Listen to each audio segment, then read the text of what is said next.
Factor each expression. So 3 times 6 is 18. I'm looking for two numbers that multiply to give you 18 and combine to give you 11. So in my head, I'm like 118, no. 29, yes. So I know they have to both be positive to add up to 11 and multiply to positive 18. Biggest mistake students make is they forget to do the bottoms up. So this cannot reduce any further. I push the 3 up and I'm done. This can reduce to 3. Problem is done. Now, here's the thing. If somebody said to you, what is the 0? What is the root? What is the solutions? You could look right here and say, one answer is x equals negative 2/3. The other answer is x equals negative 3. But is this asking for the answer? It's just saying factor. Here's your next one. I can pull out a 2 here, and I can pull out at most 3 x's. I'm left with, I need to come up to 7 x's. I need 4 more. And 2 times negative 16 is negative 32. Let's make sure this works.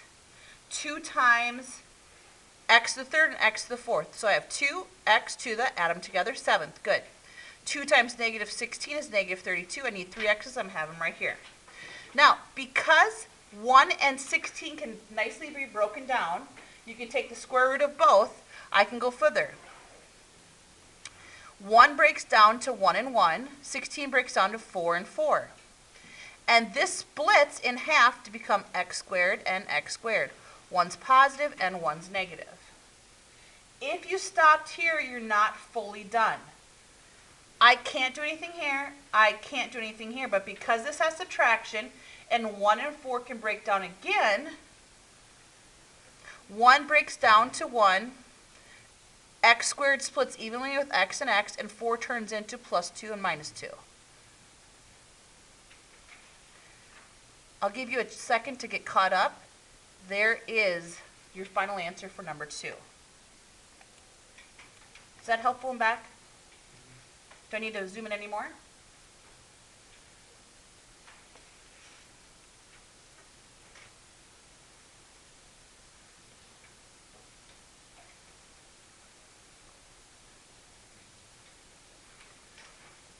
Overall, I was really impressed this year with how well you were able to factor this. Really impressed. We used to take 2 or 3 days to do that, and generally this year, kids caught on in the first day. So 25, because I see a cube, 25 breaks into 5, 5, 5, x, x, x. 216 breaks into, anyone? 6, 6, 6. So I take 1, 5, 1, x, and 1, 6, and I keep this symbol. I'm going to make 3 spots here because I don't want to make any mistakes. Remember, this back one is always positive, and whatever this is, it will be opposite in this position. So I've already used a 5, an x, and a 6. In back, I take the 2 6's. 6 times 6 is 36. In front, I take the 2 5's, multiplying them, and the 2 x's. Now, how do you come up with that middle term? You multiply these. 5x times 6 is 30x. Problem done. Does anybody want me to zoom in a little bit further? Would it be helpful? Okay, we're going to go on right now to number 4. Factoring by grouping.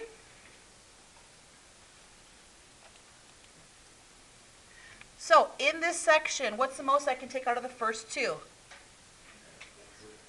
X squared is the most. So take out an x squared, you're left with x minus 2. I'm going to copy and paste whatever is right here in back, and I'm going to put a really light question mark in front. I can only proceed on with this problem if it's possible to come up with a number that I can take times x and get positive 9x, and that same number times negative 2 is negative 18. Anybody know that number?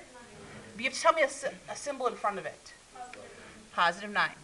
Okay? So think of this as a front and a back. Both halves have an x minus 2. You write it down one time. Then in front of the first is an x squared, in front of the back is a 9. There are a lot of students who try to go further with this problem, and they try to break this into x plus 3 and x minus 3. Tell your partner why you can't do that before I move on.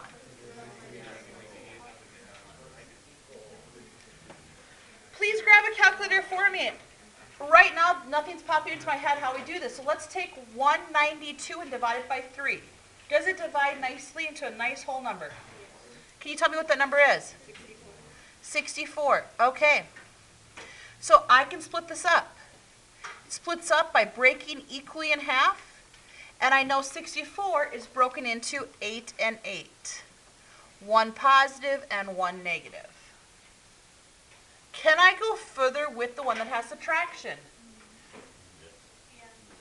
We don't go any further because this number is not a perfect square like 1, 4, 9, 16, 25, okay? So we're going to be done.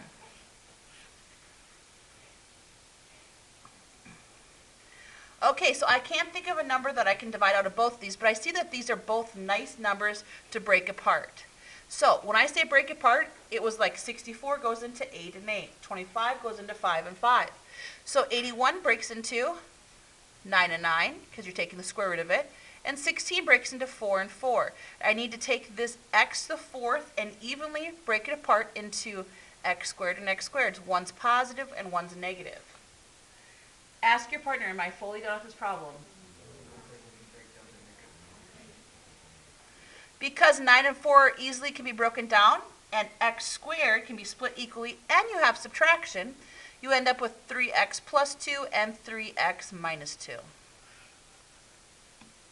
Please make sure this is all going down in your paper. That's how you are getting credit for being here. I'm going to fold the paper over. We're going over to number 7 next. So what's the most I can take out of 10x cubed and 20x squared? 10x squared. What would you be left with? X plus 2. Okay. I'm going to copy and paste that over here and put a little question mark in front. Is there a number you can take times x and end up with positive x, and take that same number times positive 2 and end up with positive 2? Positive 1. Good. Think of this as having a front and a back. They both contain an x plus 2. In front of the first is 10x squared. In front of the second is 1. There's 2 reasons why we can't go any further with this factor. Tell your partner the 2 reasons why. Go.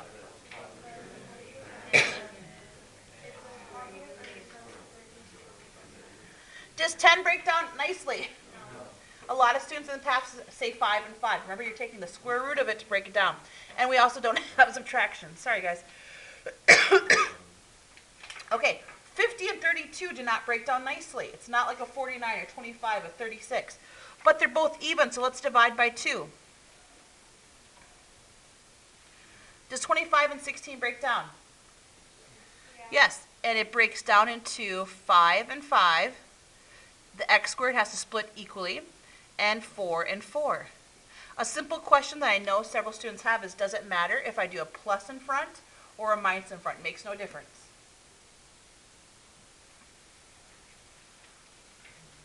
Going on to number 9. Number 9 looks like a little bit harder problem than we've been working with. So I have a trinomial. Okay, I can't divide by 4 or 2 here. Let's see what I can do. 4 times negative 10 is negative 40. What 2 numbers multiply to give you negative 40, but combine to give you a positive 39? 40 and negative 40. Okay, positive 40 and negative 1. Okay, but see how we have a 4 up here instead of a 2? Split it evenly, so you have an x squared and an x squared. And then there's one more thing you have to do. What do you still have to do? Bottoms up. So take this 4, put it underneath. Take the 4, put it underneath. So I'm going to go, okay, this is x squared plus 10. And I can't reduce this, so I'm going to push up the 4. Ask your partner if we're done. Can't do anything here because I don't have subtraction. 10 doesn't break apart. I can do this because 4 and 1 break apart, and I have subtraction. So my final answer breaks apart into 2 and 2. The x squared can break apart evenly, and 1 and 1. One's a plus and one's a minus.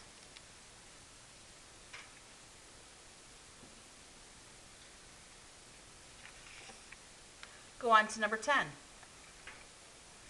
10 is similar to number 9. What multiplies to give you positive 9 and combines to give you a negative 6? Okay. Do I have to do bottoms up for this problem? But I have made a small mistake so far if you look up here. I have to take this 4 and I have to break it apart evenly so it becomes x squared and x squared. Now you can't technically break these apart anymore because 3 doesn't break down. But what's another way, like this is fine, but what's another way you could write this? Yep. But it's also just as fine to write in this fashion. Number 11. Ooh, number 11. Okay, so do you see how they both have 8 x's? 25 and 16, there's no number other than 1 that I can divide out. So let's just take out the 8 x's. 16 minus 25, y to the 6th. Can 16 be broken down? 25, can you break it down? Can you split that exponent of 6 evenly? Okay, so here we go. Let's split up the 16 to 4 and 4. Split up the 25 to 5 and 5. And then we split the y to the 3rd and y to the 3rd because we break it down by splitting it equally. One's positive and one's negative. That is a tricky one. Before I go on to 12, can you check with your partner to make sure they understand that?